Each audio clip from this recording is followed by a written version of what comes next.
বহু প্রতীক্ষিত দিন আজ শুরু হচ্ছে ভোট গণনা।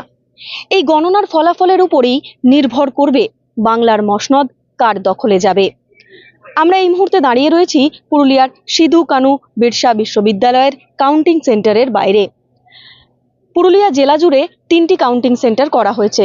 একটি পুরুলিয়ার সিধু কানু বিরসা বিশ্ববিদ্যালয়, দ্বিতীয়টি রঘুনাথপুর কলেজ ও তৃতীয়টি মানবাজার মানভূম কলেজ।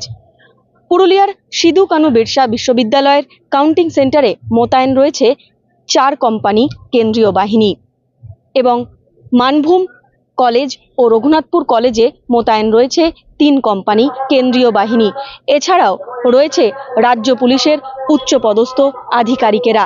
কড়া নিরাপত্তার চাদরে মুড়ে ফেলা হয়েছে প্রত্যেকটি গণনা কেন্দ্র। ড্রোনের মাধ্যমেও মনিটরিং করা হচ্ছে সমস্ত গণনা কেন্দ্রের গতিবিধি। আমরা সরাসরি দেখে নেব। জেলার বিভিন্ন বিধানসভা কেন্দ্রের ভোট গণনার জন্য নির্দিষ্ট করা হয়েছে পৃথক কেন্দ্র। পুরুলিয়ার সিধু কানু বিরসা বিশ্ববিদ্যালয়ে বলরামপুর, পুরুলিয়া, বাগমুন্ডি ও জয়পুর বিধানসভার ভোট গণনা হবে।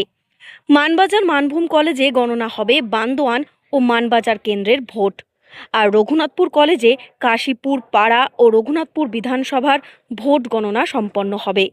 প্রতিটি কাউন্টিং সেন্টারে ঘিরে কড়া নিরাপত্তা বলয় তৈরি করা হয়েছে। সিসিটিভির নজরদারি, ব্যারিকেডিং এবং প্রবেশ পথে কড়া তল্লাশির ব্যবস্থা করা হয়েছে। শান্তিপূর্ণ ও স্বচ্ছভাবে গণনা সম্পন্ন করাই এখন প্রশাসনের প্রধান লক্ষ্য। পুরুলিয়া থেকে শর্মিষ্ঠা ব্যানার্জির রিপোর্ট, লোকাল 18 বাংলা।